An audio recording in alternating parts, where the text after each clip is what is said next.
see so many franchisees that come in and they think it's like they're buying a job. They're making $80,000 or $100,000 and they just want to quit the job and start the franchise, and then they're going to be an overnight success. And Yep. that is just not reality. That happens to almost no one, even the very, very top performers.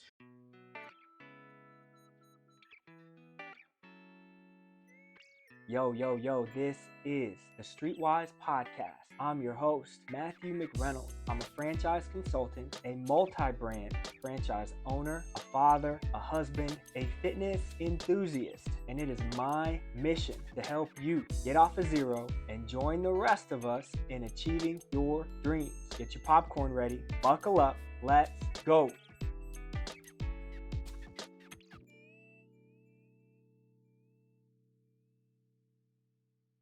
Trey Powell, what's going on, man? Thank you so much for joining the Streetwise Podcast. How are you? I'm doing terrific. Thanks for having me on.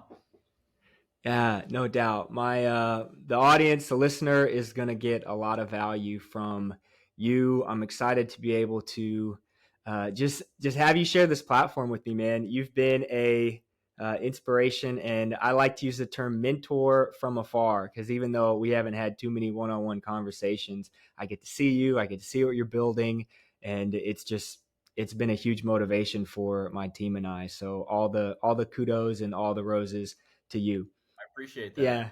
Yeah. No, I mean it, man. I really do. So I met you, fellow Mosquito Joe owner. So let's get right into it, man. How did you find Mosquito Joe?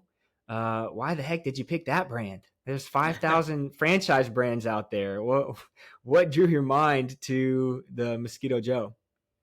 Well, I like to say that I came in kicking and screaming, as I have with most business opportunities that I have undertaken.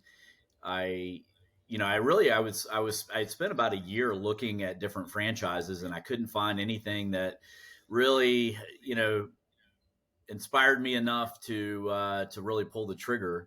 I've been in franchising for, it's 20, 23, 24 years now. And it was actually a friend of mine that used to sell franchises with me back at the corporate headquarters at Liberty Tax Service ages ago.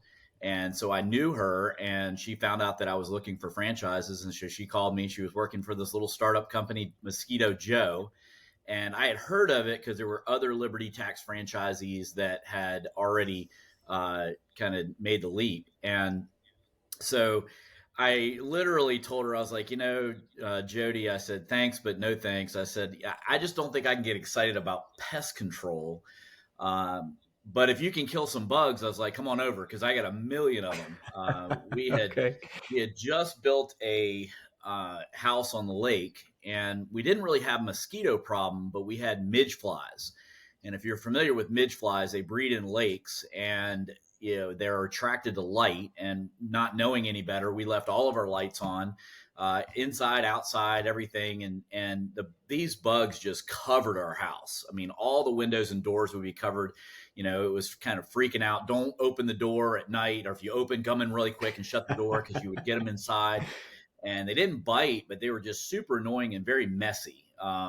Spiders will move in when you have midge flies, and they will cover every door and window with a spider web. And it was just gross. I mean, spider poop on all the window sills and doors, and it was awful. And so they came out and treated our house. She said, well, I just sold a franchise in Colombia. Let me see if I can help you. And I said, well, I'll try anything, send them on over. So I was one of George's first customers.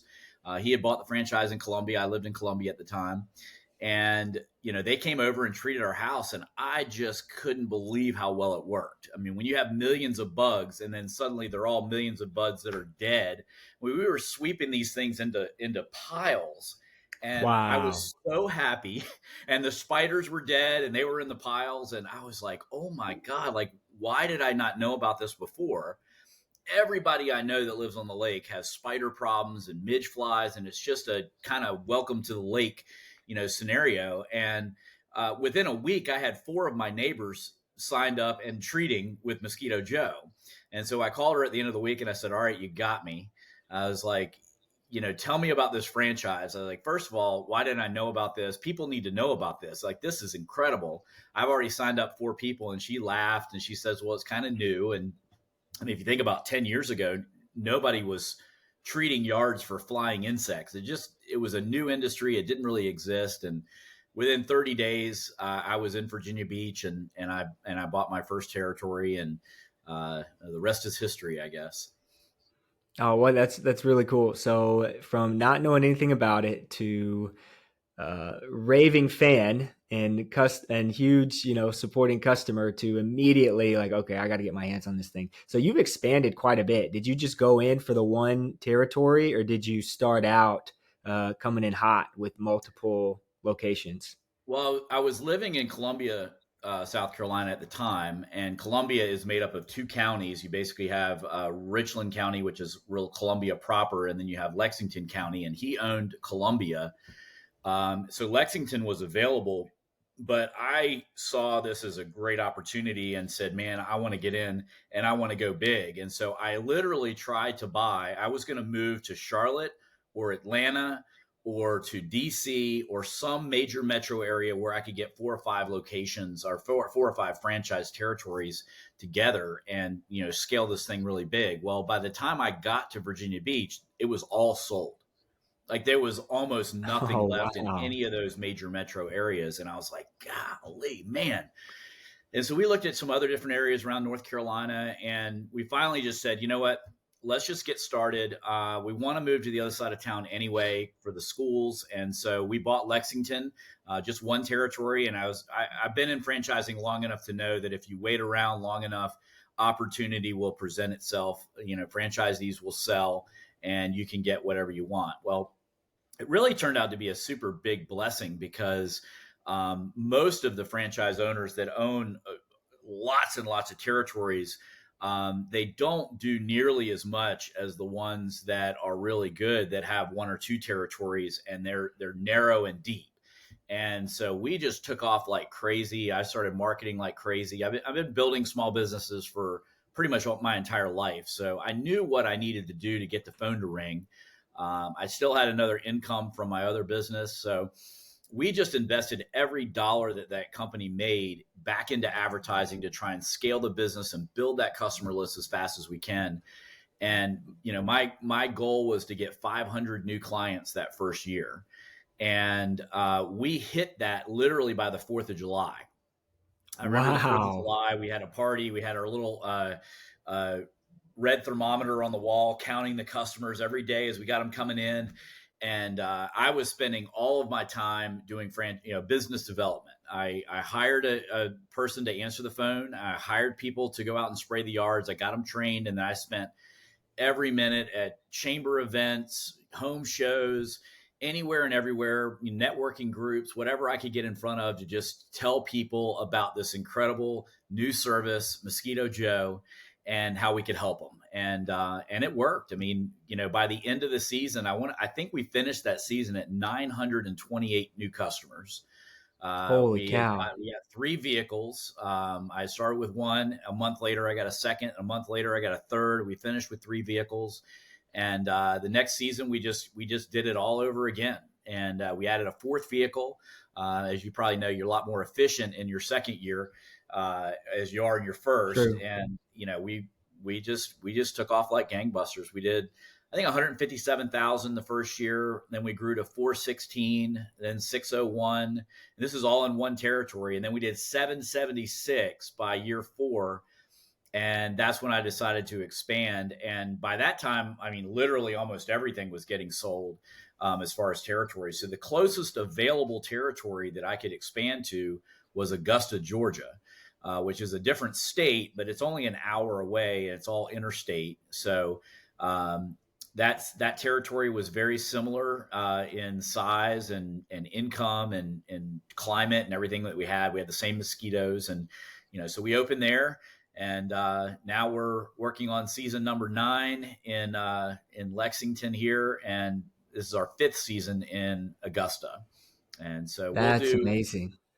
we'll do over 1.5 million here in Lexington, and we'll do little over 5 to 600,000 there. So we'll do 2.5, 2.6 million, somewhere around that, in our ninth season. So I'm glad to only have two territories really at this point. We by far are the dominant brand here in Lexington. I mean, probably by 3 or 4 times the size of any of our competitors. And George still owes the other side of town. I would love to acquire that.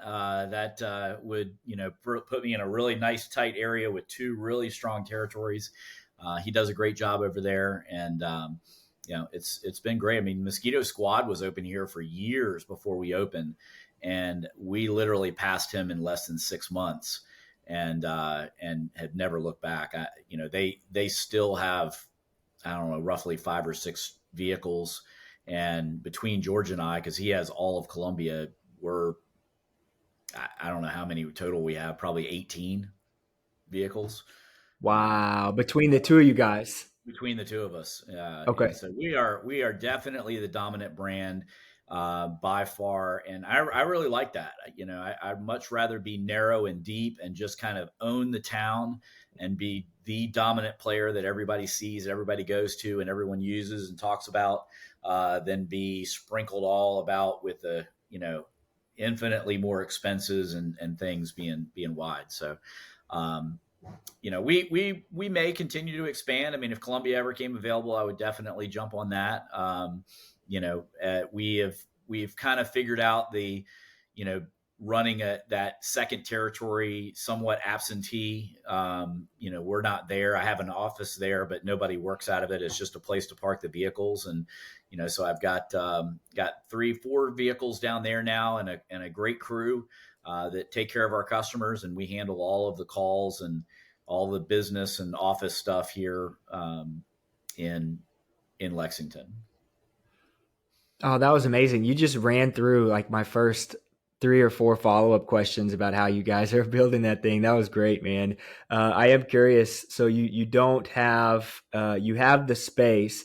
You do all of the office and the admin out of your main location, your original location. How did you, when you began to staff out that second shop, how did you make that effort? Did you hire a lead guy? Did you take one of your leads from your current location and put them down there? How did you facilitate that? It's a little bit too far to travel for a tech to drive an hour one way, or 2 hours a day. So I hired a technician who had pest control experience, who was used to working on their own. I paid him a salary, somewhat overpaid. It took us a lot longer to grow down there than it did up here, because I'm not there.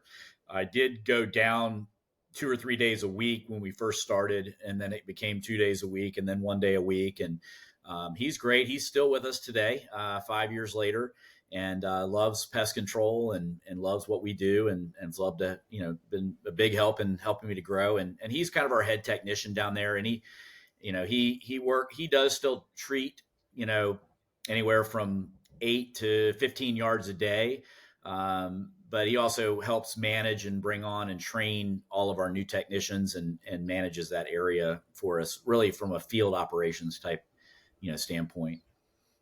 Now, what you said, there's so much wisdom in that, man. And I wish that I would have had that mentality when we first got started. We, coming in, were, there's a lot of you don't know what you don't know, especially when it's the first time coming in as owning a business and operating a franchise. We didn't have that approach. We bought a lot of territory that was spread out. We wanted to be big. There was not a lot of focus on being the best at what we did. We got up to 6 territories at one point. We've offloaded our middle 2, which were the first 2 that we opened. And now we have our Waco and our Waxahachie territories that are about that 2 hours away, that we're looking for somebody local that can come in and take those over, because there's a lot of beauty in being focused and be able to go really, really deep in one area and just dominate that space. Walk me through your experience in franchise ownership and business ownership before Mosquito Joe that gave you kind of the wisdom and the knowledge, and maybe some of those, you had already paid your idiot tax. I still had to pay mine. Break me down what some of that experience was. There is no substitute for experience. I'll tell you that. There we go. My first franchise was with Liberty Tax Service, and basically I was working as an area manager for Dale Carnegie Training at the time, selling courses, teaching courses. And originally I wanted to buy that business. That business was becoming a franchise model, even though they were the largest training organization in the world. They were trying to modify it into a franchise opportunity versus a dealer license, whatever they were before. And so I worked there for a couple of years and decided I didn't really want to buy that business. I love the business, but it wasn't one that I wanted to own. So I kind of started looking, and I ran into an old friend at a 10-year class reunion, and he was working for a little startup company, Liberty Tax Service, and he recruited me to come sell franchises at the corporate headquarters. And so I said, all right, I'll do that, but as long as I don't ever have to do a tax return. So uh, next thing you know, I'm selling franchises. I start meeting the franchisees. And within a couple of months, I was like, you know what? I could do this myself. I could see the success they were having. And so 2 months after I started selling franchises, we bought our first franchise. And my real goal back then was to make enough money. My wife was just out of college, and she was working for um, Enterprise Rent-A-Car, probably making $35,000. I said, man, if I could make $35,000 profit on this tax franchise, she could stop working and we could have kids. And that was kind of my goal, really, at the time, was just to replace her income. And we actually did that our very first season. And so she Wow. did. She stopped working, and she started working for the business, and while she was getting pregnant, and then I started thinking to myself, man, if I got a couple more of these things, then I wouldn't have to work for corporate anymore. And so I opened 2 more locations the following year. And then I was still working at corporate, selling franchises in the about 9 months a year, and then running a tax office for 3 months a year. And they started selling area development franchises, which with Liberty, that means something a little bit different at every franchise organization. But at Liberty, basically, Okay. it would mean that you would buy an entire market. And, so let's say that you bought the Columbia, South Carolina market, and there's 29 potential franchise territories in that market. You would buy Okay. the whole market, and then you're not responsible to open the stores, but you're responsible to get those stores open. And so we had experience in selling franchises, and we had experience in operating franchises, both at a high level. And so I got a partner, and we together went in and we bought most of South Carolina. We bought the Columbia market, the Greenville market, and the Rock Hill market, which is just outside. It's on the South Carolina side of Charlotte. And just started going gangbusters. I actually decided to up and move to South Carolina because I felt like I could do a better job if I was boots on the ground, helping these guys, belly to belly, than trying to do it over the phone. And so Sure. my whole goal originally, I sold all the franchises I had in Virginia and moved to South Carolina with the intention of instantly opening more franchises myself, in addition, which means you still have to buy the franchise to open and even operate in your own area. But we sold 22 locations that year. We opened 22 offices, and so I didn't have time to open my own office. I just had to really help those guys. So I worked really hard. I was in their offices on a daily basis. I mean, putting together furniture, painting walls, picking their locations, out marketing. I mean, anything and everything I could do to do it. It was a very hefty investment on our part, and it was 2 of us. We were in our 20s, and really, with the confidence that comes with ignorance, we did it. But I'll be honest with you, I don't know that it was super smart, because we signed a $750,000 promissory note at Wow. 12% interest. And when neither of us had, I would say 2 nickels to rub together. I mean, I think together we came up with a $60,000 down payment, and then we financed the other $760,000. So it was over $800,000 Wow. investment. And again, with the confidence that comes with ignorance, I mean, we sold 22 locations the first year and got those open and going, and they were fantastic. I mean, we had some of the top franchisees in the country The next year, we sold another 20 some territories. So, I mean, I never really got a chance to start opening offices myself. We were doing so well, they wanted us to expand. So we actually bought the Kansas City, Wichita, and Topeka markets. And so then I started spending a week a month out in Kansas City helping start, locations there. And so we were opening 20 locations there and another 20 in South Carolina. And we were just running like gangbusters. And it just worked. I mean, I'll be honest with you, a lot of people that tried to do what we did and finance a business the way we did not survive. They didn't perform at a high enough level to make the payments, make the interest, and still live. And the best way to describe it is we spent about 8 years making way less than we were worth. And then we turned the corner and the note was paid off. And then we made way more than we were worth for the next 12 years. Let's go.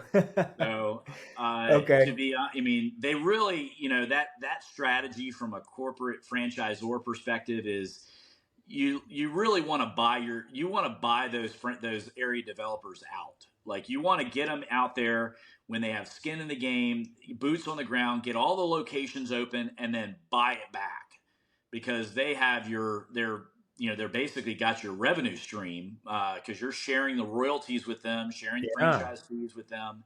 And so, the corporate headquarters wasn't in a position to buy us out at the time. And so we got fat and happy at the time. Right. So, with most franchises, I found if people get off the ground on the right foot the very first year, they very quickly become better at it than you. And that was really our goal is get in the face of every new franchisee and make them do all the right things the first year. And once they get it, there's really not a lot to do after that. But if they stumble that first year, that is a hard ship to turn around. They get a lot of preconceived notions about what works, what doesn't work, and all that sort of thing. So all in all, we opened 175 total locations between Wow. 75 out in Kansas that we ended up selling, and we kept South Carolina. We had 104 locations, I think, in the end in South Carolina, and we just held on to that thing as long as we could. And corporate finally bought us out about a year and a half ago, almost 2 years ago now. Really? Yeah, so I had Wow. that Okay. the whole That might have time been, after that that. was a pretty nice, buyout. Was Yeah, it it was a not? nice buyout, and it was Okay. a very great investment and really a great annuity. I don't know how else to describe it, but it was a huge revenue stream that we shared, myself and my partner. At one point, we had brought in another partner who was kind of a finance partner and really helped handle the money side of it, which is really good for us because we were young and dumb and we needed that. And so anyway, it was a great ride, and they finally got rid of us, and it was by that time I had built a enormous Mosquito Joe business over $1 million, and so we had replaced that income that we were getting from Liberty, and so that was a great thing and a big advantage to me that almost nobody has is I had a full income and I never really had to depend on Mosquito Joe. So it was super easy for us to keep investing in the business and growing the business. When we grew, Augusta was tough. I mean, it was absentee ownership. I wasn't there. I wasn't able to do all the marketing and stuff that I was doing up in Lexington, and so it grew a lot slower. And to have full time, I mean, just to give you an idea, you say, hey, I wish I had hired somebody full time. Well, full time salary person, I think I paid him $32,000 a year, to begin with. We only did $47,000 our first year. So just payroll alone absorbed almost all the income. And then you talk about direct mail and advertise. I spent $72,000 on advertising down there the first year. So it was a Wow. huge loss for the first year and the second year. It wasn't really till our third year that we really started, putting some bandages on the bleeding and stopping that and getting our feet underneath us. But fortunately, I was able to do that because we had another income, and I also had Lexington was just roaring success during that time as well. So No, that's another thing to remember. I know I can only go back to my personal experience. My dad worked at Apple Computer for 22 years. He retired and didn't really get involved in the day to day of the business until 2018. So year three, when we acquired our Plano and Frisco territories, which were 4x our business overnight when we acquired those locations. But the business did have to support my family and his family. I was, him and my mom. I was working in the inner city before coming on to Mosquito Joe as an administrator, teacher, and I did a lot of stuff. But coming on, I mean, I left that to run the operations of the business, and the Mosquito Joe did have to support both of our households essentially, and it did stunt our growth. And I think a lot of people they get disgruntled, but it starts with their mindset wasn't set the right way, and understanding that this business really does need to only support itself, at least in the beginning for a while, or it can grow so much faster if it doesn't have that burden. And I think, it's great that you guys were able to build it that way. That's something that I'm learning now as I bring it back to how it needs to look, and as I bring in other stuff to kind of help support our future growth. and what you're describing is exactly what we did at Liberty. Okay. Is it had to support definitely my family and half of his family. He stayed in Virginia and still worked for it full time, so he still had a full time income. But just making the note payments and the interest payments and just helping survive. I mean, it's starting a business and not being well funded is hard. I mean, anybody who does that, they better be ready for about 2 to 3 years of really difficult financial times because people a lot of I see so many franchisees that come in and they think it's like they're buying a job. They're making 80 or $100,000 and they just want to quit the job and start the franchise and then they're going to be an overnight success, and Yep. that is just not reality. That happens to almost no one. Even the very, very top performers are not going to replace a strong income in 1 year or even 2 years. It's usually 3 years before a new business is going to start to perform and really provide a nice income. No, that's a great point, and you're right. That mindset from the beginning of you're buying an asset. You're building a business. You're not supposed to buy your job. I talk a lot about the E Myth, and that book changed my life when I read it for the first time years ago. I'm curious though. Before I move on to the next thing, and then when it comes to area development, is that something that you would ever look at again if you considered a concept like that? What are you looking for now that you're a little bit older, a lot wiser? What would you look for in maybe an area development or future concepts that you would add in to what you're building in your portfolio? So the area development is really a miniature franchisor, and Yep. and I will be completely honest with you. Very early on, inside my first year, I thought I had made an enormous mistake because we Wow. were really successful franchisees, and I just thought everybody would just do everything that we did, and that could not be farther from the truth. It was so frustrating watching franchisees just not be able to get out of their own way and not listen, not follow the system, not do the things that, I mean, it's a reason that there's an 80-20 rule. I mean, 80% of the folks are not, they're not going to be, there's not enough room in the top 20% for everybody. And Sure. it really just comes down to execution. I remember coming down, we inherited like 3 franchisees, and one of them was doing okay, but I remember visiting another one, and the conversation that I had with him, and this guy was a CPA and he had bought a tax business, so he felt like he was the pro. And I come in, I'm like, okay, so what have you guys done with as far as marketing goes? And he's like, oh man, he goes, so yesterday we shut the office, and we went across the street to Lowe's, man, and we probably put out 50 or 60 sticky notes on cars. And I'm like, Wow. That's first of great. all, like, where do I even start with it? You shut the office and locked the door during the tax season. And you went Oh across the street no. to a Lowe's parking lot and you did what? You put out 50 or 60? And his, just being a CPA, I guess, I guess he thought that, like 30 or 40 of them were going to come in. Like, you didn't want to put out too many because they'd all come in at the same time. You wouldn't be able Be to do way all their too taxes. busy. I can't service that many. I can't service 60 people. Right. I'm already And stretched.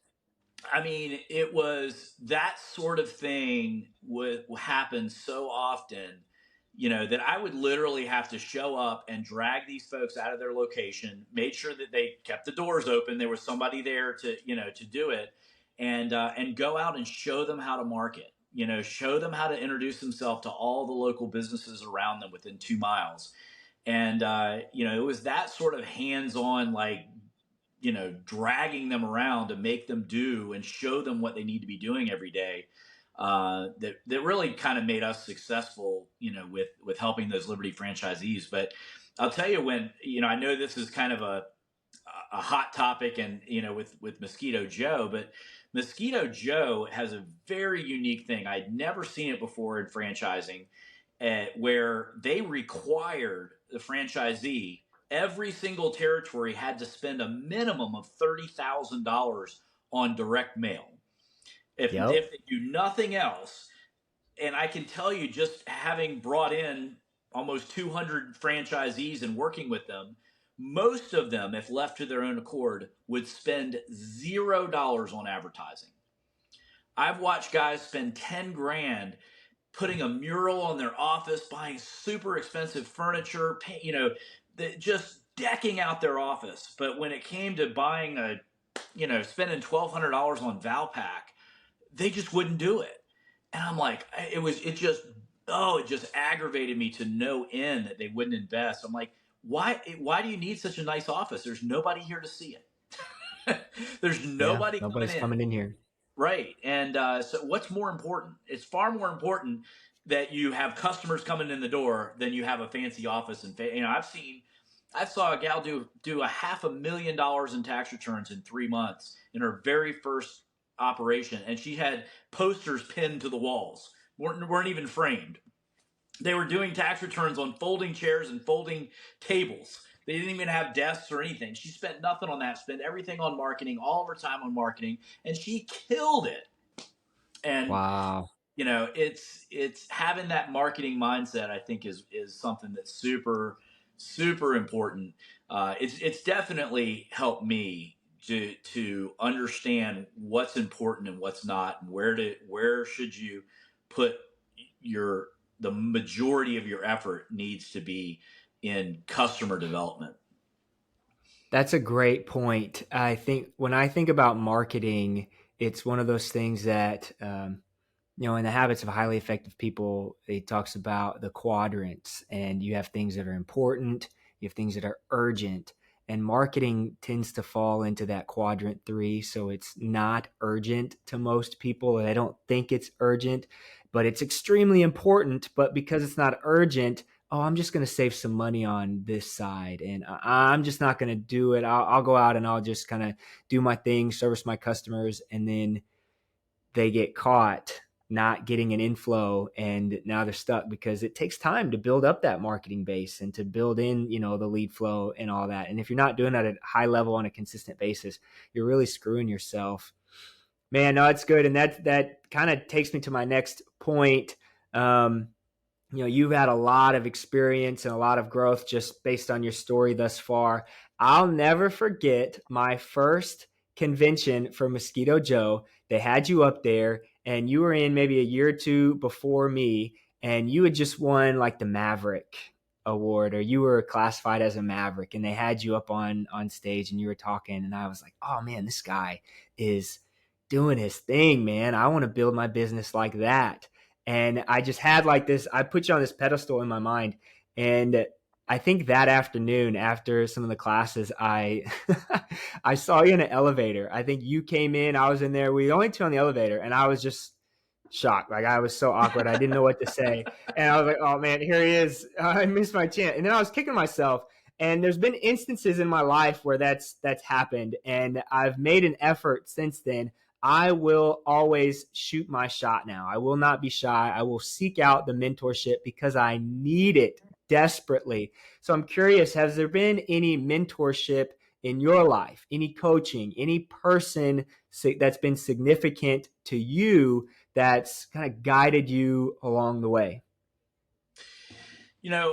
Most recently, really in the last couple of years, I now have I guess I could call it a business coach. I joined a Vistage group. I don't know if you're familiar with Vistage or I not, know but I'm familiar. Yeah. yeah. So I joined a Vistage group. It's very expensive. It's a lot of Yeah, it is. money, but there's 16 of us that meet once a month. It's an all day meeting, no cell phones, and it's all about working on the business. It is not about business development.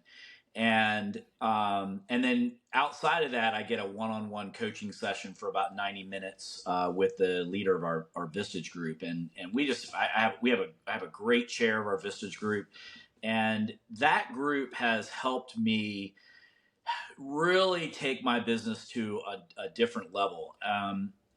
For the first 45 years, or no, it wasn't working when I was that way. So for the last, I guess I've been in business for 25 years. So maybe for the first 20 years, it was all me. And when I say that, it's like I have a lot of energy, I have a lot of drive. I'm willing to go out and just push the limits. I will work 80-hour weeks. And I mean, I've been self employed pretty much since I was 17 years old. So I know how to hustle and I know how to make money. But for the most part, it all depended on me. And every time I have tried to step away from my business, it has either become a train wreck, the wheels start falling off, I have to jump back in and save it, or something. And either I had the wrong person, or I just didn't make the transition correctly, and I just could never figure that out. And if you learn anything earlier in your life, Matthew, you learn how to operate and manage a business out of your sight. That Mm, is in my opinion, it's a very rare quality. I mean, bringing franchisees in, there's a lot of people that can run one office really well. sure. But when you look at people who can run two really well, there's a big gap there. That's a much smaller number of people. Now, the ones that can run two can run 10. And I never, in all of my experience, I never really could bridge that gap. It was all about me. But this Vistage group in the last 2 years has really helped me to kind of embrace the EOS system with traction. Have you read that book? Oh yeah. Oh, I'm an Um, avid fan of that. Yeah. It's been Yeah, great for and I me and I wouldn't personally. say that we haven't. I'm not really fully to where I really have an integrator, but I have about 80% to 90% of an integrator.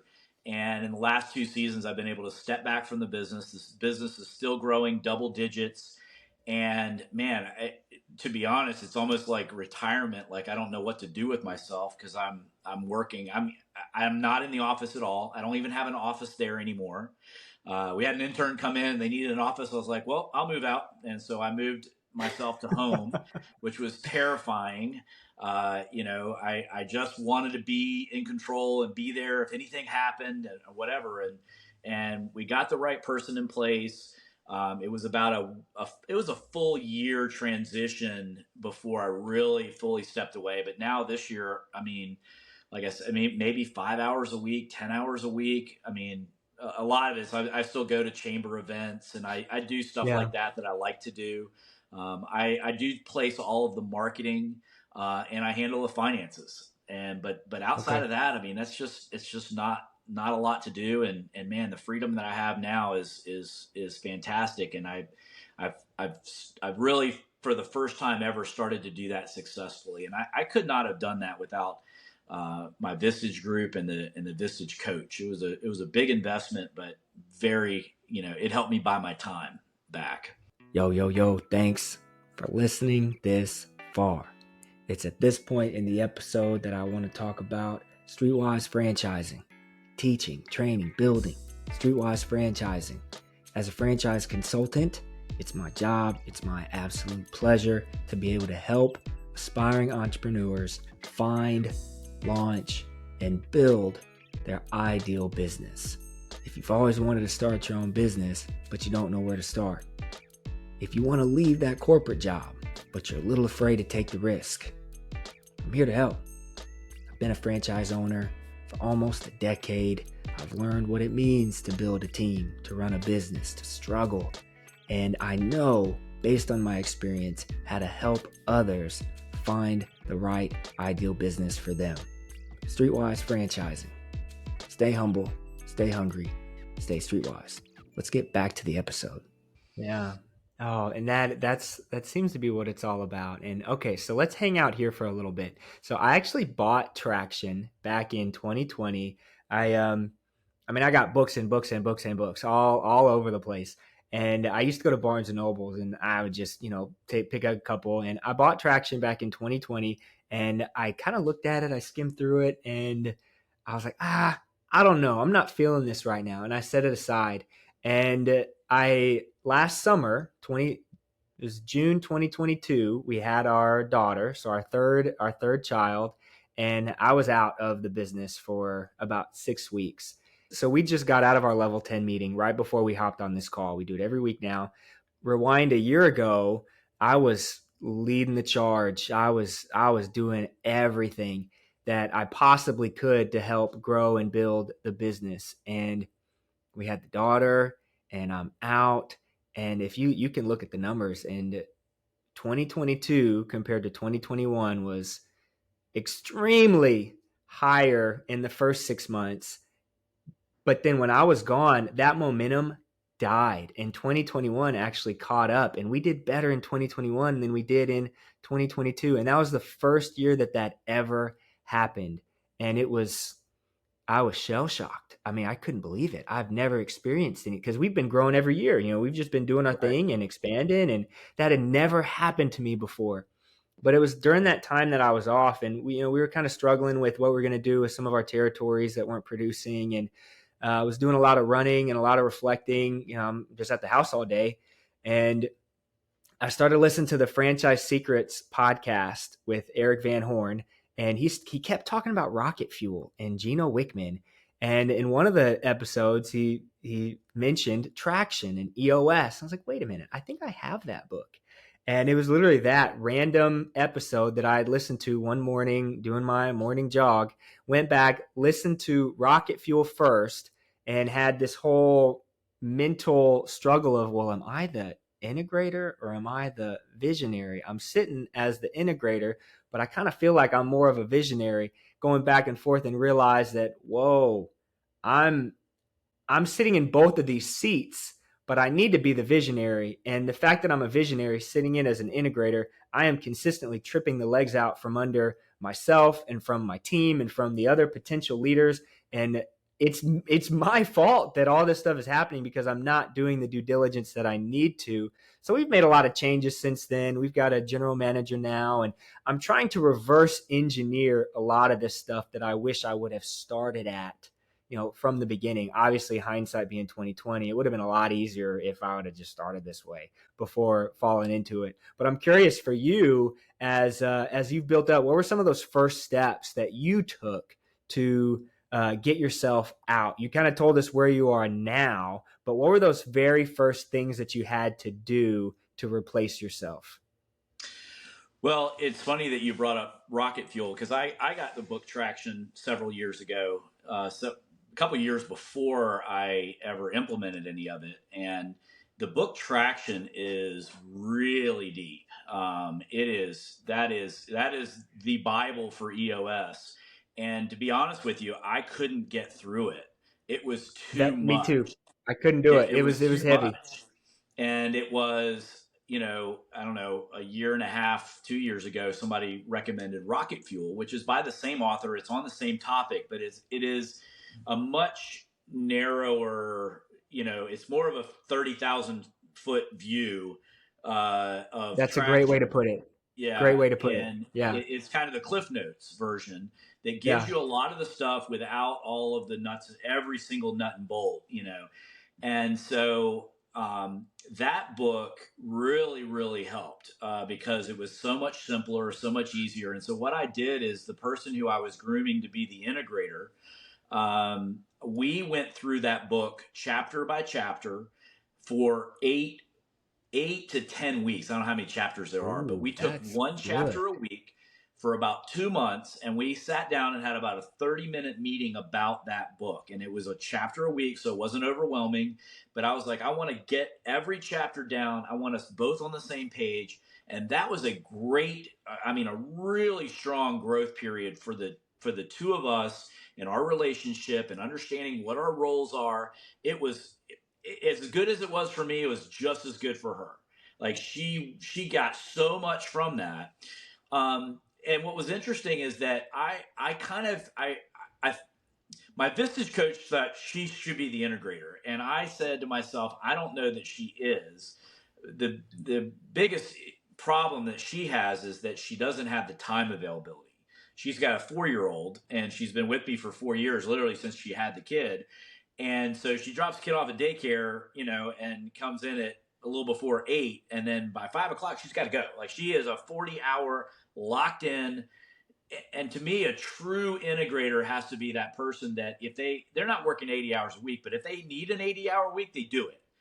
And that's just an impossibility, for her. And so I knew that was going to come up. And so the further we went through it, um, I wanted her to realize this because she's very competitive, and I don't want to lose her, and I don't want to hire somebody above her, and all. It was kind of a complicated dynamic, by the end of it, she came up with the conclusion. She says, "I don't really think that I'm fully the integrator." She's like, "I want to do all of this, but I can't take on anything more than what I have currently." And so, we really kind of landed in a nice spot where she's like I said, about 80% the integrator. She runs all the operations for two companies in two different territories. And, she does all the hiring, firing, managing, and all of that. And so it's, that was the other thing I can tell you about traction, EOS, or any major change like this is what the mistakes that I made before where the wheels fell off is I did not invest the time, and I didn't know the tools or the how to invest the time. Where, like I said, we took several months just to go through that one book. And actually, at the end of the summer, we're going to start going through traction one chapter at a time so I can give her more nuts and Nice. Yeah. bolts, and so that we're constantly learning, constantly on the same page, and the business is just getting more efficient and more efficient. And she's learning and growing too, that's the other thing is you can't have somebody in that leadership role that's not growing and learning and constantly looking for how can I make this better? How can I make this better? So that's really been our venture. I'm very happy with kind of where we've landed with it, and I'm excited for as we start going through traction. And I think if I take it one chapter a week, I'll be able to digest it. You'll get it Uh, this time. but somebody pick up that book and think they can go from a small operation or not a tremendous amount of experience, and then suddenly just hand the business over to somebody. It's not going to happen fast. I mean, I think even in the book they outline about a year transition period, which is tough. I mean, it's a lot of time to invest. How much do you step back? How much do you let them have? I mean, now at this point, I will say for sure things run better without me there, because when I'm there, I'm the boss. And like you said, it just sweeps the legs right out from anybody management there. It just people will just naturally going to come straight to you. And so, it's I don't know what else to say about it. It's been a great trip. I'm glad to now have acquired some of those skills. I know it took me 50 years. Now I'm 50 years old. I wish I'd have learned it when I was 30. But better late than never, right? Oh man, well you hit on a lot there. That's really good, and I think the key for anybody listening is progress over perfection. And not only for us, but for our people, we want to make sure that that 1% better every day. That we're intentional about that. And I had to do that too when we first hired our general manager. Now I had to. I had to not show up in the mornings anymore. And that was like my thing. That was my identity. Like I wake up at 4. I'm going to run my 5K. I'm going to show up at the shop before everybody else. And I'm usually playing something and I'm moving around and they're coming in. I'm saying what's up to everybody. And then I'm getting them out the door. We're getting amped up every day and we're going to go. And it was like, well, if it's going to be his team, and I know myself and I know that, man, I got a mouthpiece. I could talk all day. So if I'm not going to do that, I have to physically remove myself from the situation so he can feel comfortable with his team. And so that was a huge kind of process for us. I think that's really good. One of the things that, because I've heard you on the Franchise Secrets podcast and talking about team building and building a culture. What are some tips for, maybe a solopreneur or somebody who's looking to build out a team when it comes to recruiting, when it comes to building out the team, but also making sure that that culture stays the way that it needs to be, or it gets created in the way that matches the vision of that original owner and original leader? Sure. I'm gonna rewind real quick because there's one other point I wanted to make about Come EOS on. that you said something that struck me is I wish I had done this right from the beginning. What it is, if you study EOS target market is companies between 2 and 50 million. And having said that, there's a very specific reason because you need high level people to be an integrator. You're not going to take somebody right out of college and make them an integrator. An integrator is Mm, somebody, a real integrator is somebody who has a lot of experience in management and a lot of experience in running things. And those guys do not, and gals don't come cheap.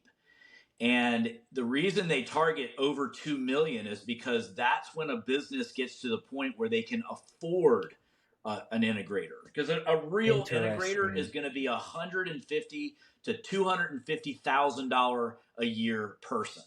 And if you're starting a brand new franchise and you're paying somebody $150 to $200,000, you're going to be in a deep, deep hole before you can afford them. It's probably not going to Sure. work. And so, if you buy a business that's that big, you can put an integrator in place. But to start something from scratch, if you're a startup business or you just, I mean, you can get to a million with no without a lot of systems, just with energy and enthusiasm and drive and all of that stuff. But you're not going to get to 2 million without having some really good And systems in place. that's about where we're at. My energy and everything that I was putting us out put us right up to that $1 million point. And then it's like, wait, but we have to grow and get bigger. And what I'm doing just doesn't seem to be cutting it. So no, it's good, man. I appreciate you for putting it that way. Yeah, I think that's Yeah, going to be I mean, helpful if for. you're at a million, I mean, you can probably afford 70,000. But what you get for 70,000 versus 150,000 is that's a big skill gap. Hmm. There. I mean, I think Tim Lanai in Nashville, Mosquito Joe franchisee in Nashville, probably executed the onboarding of a complete and total integrator better than anyone I've ever seen. And he took a full year to do it and stepped away from his business, and his business is never stopped. I mean, didn't slow down, didn't stop. I mean, it just keeps on going and going and going. And I really kudos to him, respect to him out there. So Yeah, recruiting, those you wanted guys to get are into talking got a about good recruiting. shit. Yeah, culture building out your team. I'd like to, hear some of your thoughts on that because I know you do a lot of training now for the Mosquito Joe team and franchisees across the country. Yeah, a culture is really going to be a reflection of you as a leader. I mean, you know, you're a super high energy guy. You talk a lot, and so forth. I do the same thing, and that's how I run my organization. But when you bring somebody in to run it, I think you're dead on that they've got to build their culture. They've got to build their way. So you've got to hire somebody who has the ability to do that. And they if they're going to run a different culture than what you would run, you got to talk about that. And what does that culture look like? Have them define it, because I know what the culture is that I want and that I want it to look like. But if they're not me, which they're not, what does it look like for them, and what are they after? And as long as I agree with the culture, then we're on the same page. But I don't expect for them to get up and give motivational speeches and high five people all the time. If that is not them, that's going to be awkward, and it's not going to work either. So they've got to be themselves, but they've got to be a strong enough leader to figure out what kind of organization do they want, what kind of culture do they want, and then do very specific things to try and build that culture. Have there been any practical tips that people post pandemic have talked about how it's difficult to bring in employees, to build the team, to find the right people? I personally do not necessarily resonate with that. I've never, when I've been intentional with it, I've never really had an issue bringing on folks. I think what we're building here is attractive. I think people want to be on this team because we take time and effort to build up our people and create an opportunity that I want you, when you come in my doors, when and if, but when the time comes that you're going to leave, because you are going to leave at some point, you're leaving a much better place, and that time compounds exponentially. You'll be much better the longer you stay, but at some point you're going to have to go, and you'll be better off than you were when you came in. So I firmly believe that. I've never had, there's times that it's hard, but I don't buy into the whole, we can't find people to work, that technician mindset. It's hard to hold on to. How do you build out a team, and what do you do practically that kind of creates that incentive for people to come on?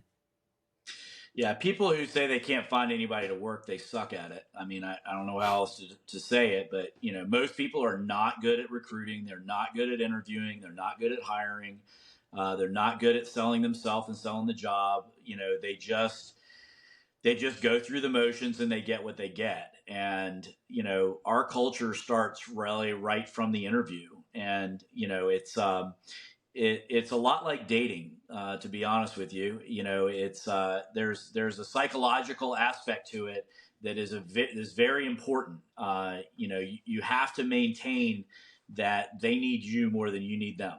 You've got to create an environment and the ability to describe the environment that you have that makes them want to be a part of it. And so, whether it's goals on the wall, talking about your people that work for you, there's a lot that goes into it. And it's really right from the very first phone call when somebody's, we're running an ad for help wanted.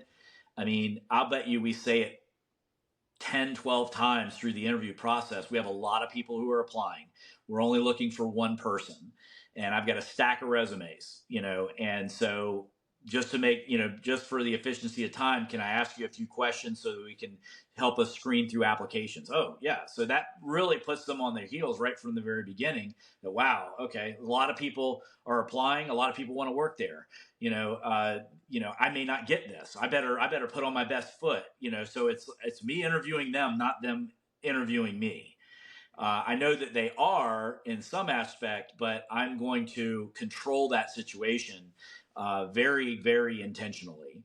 And so we, just will right out of the bat, we actually do text messages now where when they apply, we try and within minutes of them applying, we shoot them a text message and say, hey, we have, we might say 100 people, we have 50 people applying, we've gotten 50 applications. To help us screen through the applications, can you answer a few quick questions? And it's like, if you were accepted for a job, when would you be able to start?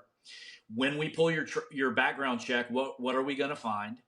When we pull your driving record, what are we going to find?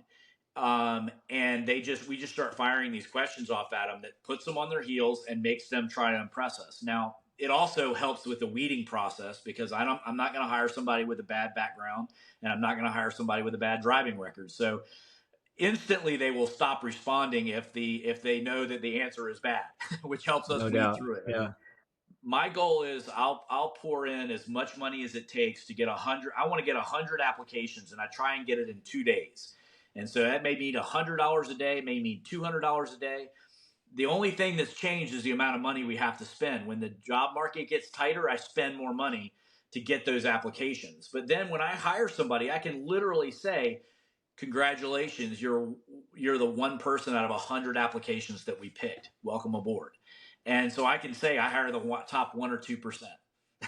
And it's true Oh, because heck, I went cool. through Yeah. 100 applications to find you. Yeah. I did it in a week because I'll spend 2 days going through applications, 1 or 2 days interviewing, and bam, by Friday I want to onboard the number one person that I want. But when they come in for the interview, we do group interviews, and so we'll screen applications and schedule everybody for Wednesday at 12 o'clock. So Wednesday at 12 o'clock, we'll have 5 or 8 people come in, and I'll walk into the room, or Kristen will walk into the room, and she says, "Hey, obviously you see we have a lot of people applying. Just to make this efficient, we're going to go through the job and the responsibilities with all of you, so I don't have to repeat it 5 to 8 times. But this will also give us a chance to see how you interact with people, because we want people who are good with customers. So, John, why don't you go first? Tell us, what's your story?" John tells his story. Matt, what's your story? Frank, what's your story? And they have to answer in front of everybody, which keeps them on their heels. They're nervous, but it really it's a very efficient process. And at the end of it, we say, "Hey, thank you all for coming in. As you see, we have a lot of people applying. If you hear from us within 24 to 48 hours, that means we want to take it to the next step." And that's it. So if they don't hear from Oh, us, they that's great. know they didn't get picked. But they're walking Yeah. out of there going, "God, I hope they call me." Yeah. So, No, I've dabbled in the group interview thing too, and a lot of what you said I resonate with in building out the team. You spend the money, the people will come. It's just like yeah. marketing. You just got to be intentional. You got to be quick and take the time. And I like the group interview. Those have been fun. I haven't really built out a system for it. I kind of just run and gun when I do those, but they've been a lot of fun. Well, there's been a lot here. We covered a lot. Before I let you go, I would be remiss if I didn't talk about some Christmas lights. All righty. What the heck is going on with Christmas lights? Now, I started doing Christmas lights back in 2018. We did a few houses. We've expanded it. We did about 60 houses last year. I didn't want to add on too many more from the year before. I wanted to get my profitability and my systems down on paper so I can replace myself. Because man, I'm tired of getting up on that roof. I'm not doing anymore. I got too many kids that need me to pick them up. That ladder, man. And I'm scared of heights, but man, the stuff I do on those ladders is crazy sometimes. But I remember you guys started doing Christmas lights around the same time, but you've taken a different approach these days. So Grand Illuminations, tell me about it. How'd you get started with that? And yeah, what's going on? So I started doing Christmas lights on my own. We started a company, Custom Christmas Lights. I spent about $7,000 to $8,000 creating a brand and logo, website, the whole marketing package that we needed. I want to say from the very beginning, I always thought in the back of my mind I'd like to start a franchise doing this, because they're really, at the time, I couldn't even find a franchise that was that did Christmas lights specifically. There was some that did it on the side, but I really, especially after the first year in Christmas lights, I was like, I was hooked. I was like, this is my favorite business I have ever done. I was smart enough, I guess, or experienced enough to kind of recognize the difficulties in it, and all the benefits. When I say it's my favorite business I've ever run, it's the happiest customers that I've ever It's come a lot of across in fun. my I entire life. enjoy Christmas lights. Yeah, I'm with you on that. It is, the customers are so appreciative. They're so happy. They're just thrilled to do it. But this is a fast and furious business. I mean, I spent 20 years in the income tax industry, which is a 3-month business. Well, cut it in half. This is a month and a half business. And, if you do it wrong, you have to wait a year. It's just like the tax business. If you screw it up, if you don't do something right, you missed it. It'll go by and be gone, and it'll be, well, I'll have to fix that next year. So it's very, very important in the Christmas light business to do it right. And one of the biggest things that people do wrong is they don't charge enough. People, if you think about it like a customer, well, the guys were here for a few hours, they put up some Christmas lights, and how much could it cost? A few $100s for Christmas lights, maybe a couple $100s in payroll, and I would be able to get Christmas lights for $500 or $600, right? Wrong. Wrong. It's a lot more involved in that. You have an office staff that's answering the phones. You have people going out and measuring the houses. You're spending time putting together proposals of what they want to do, what greenery they want, what color lights they want, doing mock-ups and things. Then you have the install crew who goes out and professionally installs it. You maintain it throughout the entire season. If anything goes wrong, a bulb goes out or anything, we're right back, Johnny on the spot, fix it, maintain it. And then one day in January, we send another crew out, and they take everything down, they package it all up and box it up, and then we store it for 11 months, in a climate-controlled facility that we pay for, so that nothing happens to the lights and the greenery. And so there's a lot more involved than just a couple guys throwing up some Christmas lights. And so you have to do it right. You've got to have enough people to really do it as a business. I mean, anybody can go out and, hang a few, a couple neighbors or whatever, do two or three houses, but to generate hundreds of thousands of dollars in revenue in a very short period of time, it takes systems of doing business to do it and do it right. And I've seen many, many people come in and leave the business because they're not doing it right and they're not making money, or it's just not worth the headache. And it is a business like anything else. And if you're going to do it, you need to make a profit at it. A lot of people start this business for kind of the reason I wanted to start it was to pay my guys year round. I wanted to generate, have something for them to do and generate income. And most people take the wrong approach and say, if I could just make enough money, or if I'm just paying them, then that's good. Well, that's not good. If you're not paying yourself too, why are you taking that risk? So you got to charge another third higher so you can pay yourself as well as paying them. And, as well as buying the lights and maintaining all the stuff like that. So I don't know. I felt like, man, there's so much opportunity in this business. It is something that almost everyone is interested in.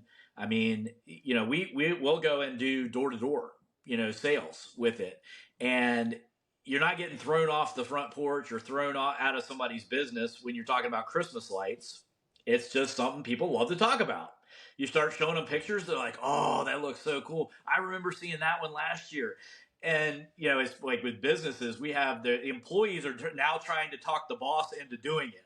Instead of telling me the boss isn't there or, trying to throw me out of the office, they're like, hey, get up here. John, come up here and we've got to do this. This one looks so cool. You remember 803 Realty? They did that thing last year. Everybody was talking about it. It's like, I don't have to do anything. Like, they're going to sell it for me. And they're like, all right, well, how much is this? What is this going to cost me? Yeah.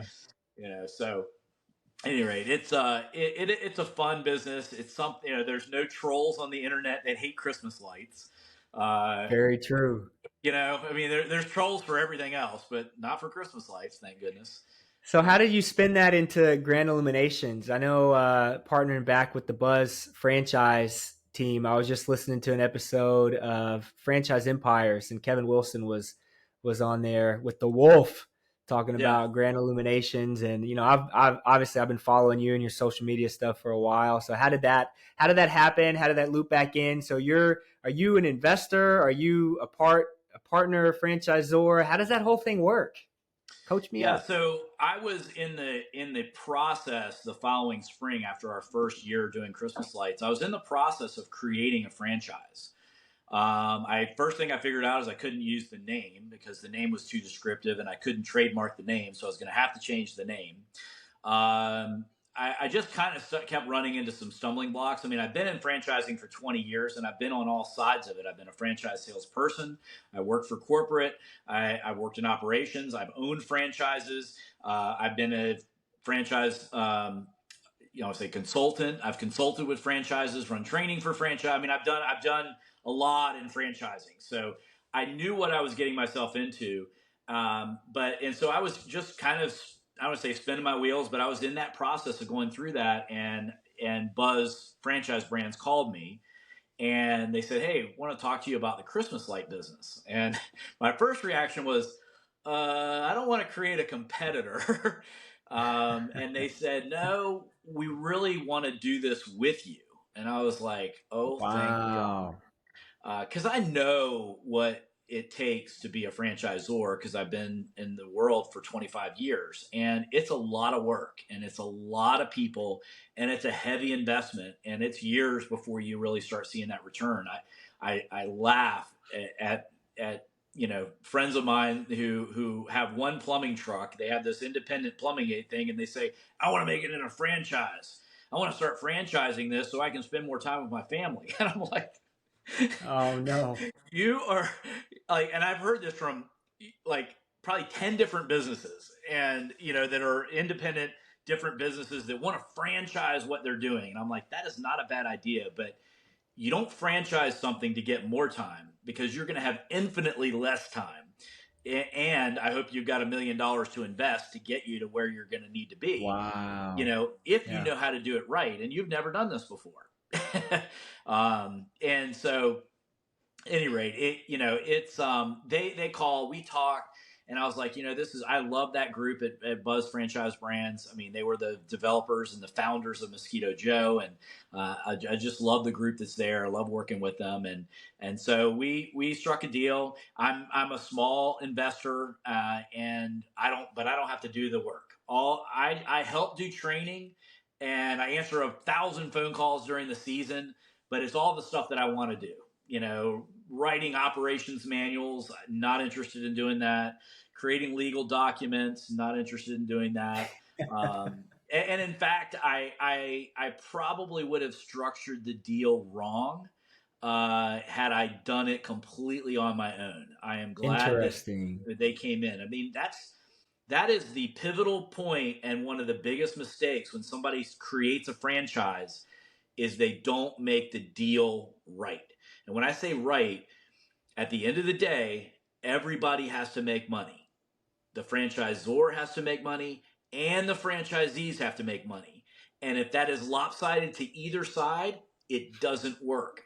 It's going to fail because they don't have enough money to support the franchisees, or the franchisees are not making money, so they're gonna prevent you from selling any more franchises because nobody's making money. And so you got to get that deal right.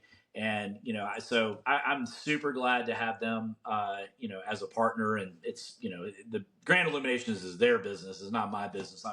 I'm happy to be a part of it. I have 3 franchise territories with them, and then I help them with training, and I'm a small investor. That's as much as I can tell you. I got what I got. Okay, I'll take it. I'll take it, man. No, for real. Thank you for sharing that. I'm always interested in growing in the franchising space. I think I told you this offline before, when we were planning this call. But when we got into Mosquito Joe, I was coming in and I didn't know anything about anything, and here I am, young guy, just got married, and I'm out here just killing bugs now, and I'm meeting people, and I'm representing my brand. I'm Mosquito Joe. People, that corny Joe. I'm sure you've got called, "Hey Joe, are you Joe?" I'm All sure the you time. get that. I'm sure Mosquito Joe franchisees across the country get all of that too. And that was my identity. And the more I learn about franchising in general, there's just such a vast array of opportunity. And so I look at guys like you, and it's very inspiring. So I appreciate you, and I want to respect your time. Get you off this thing and get back to your day, get back to the family. But man, this has been if anything, I learned a lot talking to you, and I know at least the few people that listen to this show right now are going to get some value. But I appreciate you, man. Anything you want to close us with? Any for the young entrepreneur, the young hustler, the solopreneur, the person that maybe they don't have a vision, but they might want to look at a franchise, but they don't know where to start. Any last tip or nugget that you can drop for the listener before we let you go? Yeah, I mean, I'll speak about franchising. I mean, I've been in franchising for 25 years. I love franchising. It it is a very easy way to put you into business for yourself with a lot of support. All the systems of doing business are there. And, I've learned because all the businesses and successes that I've had have been businesses that I wanted nothing to do with in the beginning, but they were a good opportunity. But, the longer you do this, you realize this is not about killing bugs. It's about running a business. It wasn't about tax returns. It was about running a business. And if you can run a business, that is a separate skill from killing bugs. It's a separate skill from doing tax returns or plumbing or any of that. It's about running a business. And if you can run one business, I can guarantee you could run a different one. I mean, I visit with friends and other business associates. Yesterday I was talking to a guy that owns a Profile Plan, which is a weight loss clinic, and I can see the systems of doing business. I'm like, I could run this business. There's gyms out there. You could run a gym. You literally, with franchising, they're going to give you an A to Z recipe for success. You just follow the system, and you can be in business doing the right things and not having to learn a lot of really expensive lessons. I mean, that's what you're paying for. You're paying for that system of doing business and the network of other franchisees that are in that franchise that you can feed upon to build your business bigger and bigger and bigger. But they're there to create the brand and offer the system of doing business. But after that, it's really up to you. Nobody is going to do it for you. People that say, oh, well, the franchisor's not supporting me or whatever. I mean, you're in business for yourself. I mean, it's really up to you. You got an easy ticket into business, but it's up to you to execute, on that. And franchising isn't for everybody. It's Amen. the first question is, are you ready to be self-employed? Either you are or you're not. You can make tons of money working for somebody else. Not everybody's cut out to be self-employed, and it's not a good or bad thing. It's just who you are. Then it's, are you a true entrepreneur, a real entrepreneur, or do you work better in a system of doing business? Because a real entrepreneur does not do well in franchising because they want to invent the system. They want to do everything themselves. And a real entrepreneurs probably shouldn't be in franchising. They should be creating their own brands and their own systems of doing business. So then you just got to find an industry that has a great opportunity. If you find the right industry, and then it's finding the right brand within that industry, it's a good fit. But whether it's killing bugs or doing tax returns or losing weight or lifting weights or whatever, I mean, it's all business. Changing mufflers, changing oil, any of them, they all work. So true, man. I'm a pump fake you real quick. When should somebody look to sell? How important is it to build it out to get ready to sell? Are you thinking about that in any of your ventures right now? Do you think about that when you start a business? So, I'm a buy and hold guy. I'm more Okay, fair enough. conservative. Yeah, I want to build it up and reap the rewards. yeah, okay. If we had sold Liberty Tax after 8 years of making way less than we were worth, we would have gotten a big payday. But I can tell you that, a big payday, I don't care how big it is, you're going to write a giant check to the government for taxes, and then what's left is going to run through your fingers faster than you could ever imagine. I don't care how big a payoff it is. And your consistent income comes to a dead halt. So you better think long and hard about what you're going to do and how you're going to replace your cash flow, because the last thing you want to do is have to live off of some lump sum. You start living off a lump sum, and it will disappear overnight, because you think you're Wow. rich, and that's, it goes away really, really fast. So, I'm a buy and hold. I build it, and then I want to reap the rewards years and years and years and years. And now that if I can offload that work onto someone else and it can run without me, now it's an investment. It's no different than money I have in the stock market or anywhere else. That money is working for you, and now I have the time. I can start another business if I desire to do that. So, selling is a little bit of a double edged sword in that aspect. I would definitely say that if you are preparing your business to sell, that you need to start preparing about 3 years out. And number one thing you need to do is clean up your books. You need to make that business as profitable as you possibly can. And most self-employed folks do what I do, and it's the strategy is tax avoidance. And so, they're running everything through the business. Well, that doesn't pay you anything when you're trying to sell a business. So number one is clean up your books and keep them clean for 3 years minimum. So you plan 3 years out. The next thing is that you need to have staff in place. The more the business runs itself, the more it is worth. An investor and somebody with a lot of money doesn't want to buy a job. They don't want to buy a mess and come in and have to hire everyone and train everyone and create a culture and all of that. If it's a turnkey business, the multiplier is significantly higher, and it's an investment. You'll have investors who will want to buy your business, not just somebody off the street who wants a job. And they're gonna go in there and work 80 hours a week. If that's the case, they probably don't have the money to buy you. Maybe they can get a loan to buy you out, but you're not going to get nearly as much as you will get if that business is running itself.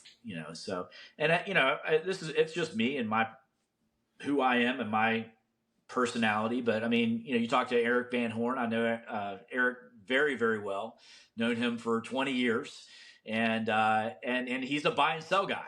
He's buy it, build it, sell it. Buy it, build it, sell it. I mean, and that is another strategy. As long as you have a plan in place upon exit, then the important thing is that you know what you're doing. Don't just sell something.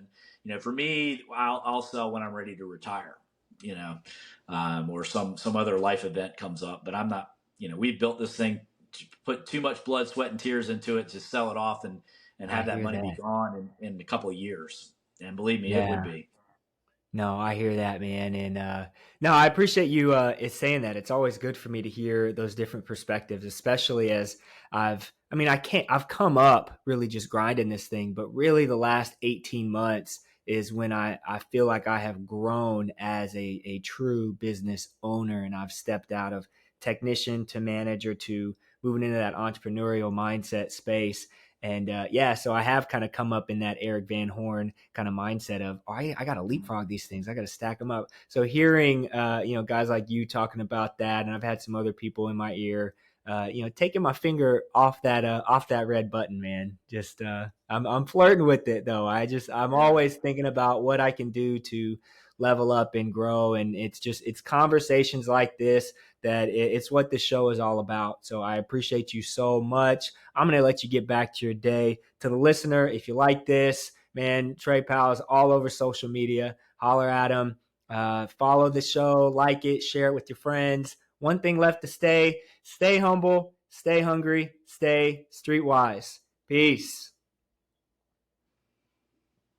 All right, everybody, that's a wrap. Thank you for making it to the end. Hey, if you like this episode, if it added value in any way to your life, do me a favor, give it a like, share it with a friend, give me a review, leave a comment, whether that's a rocket emoji, thumbs up, a fire, 100 emoji, leave me something. It's the only way to get this out there to other people, and I appreciate you so much for listening. As always, stay humble, stay hungry, stay streetwise. Peace.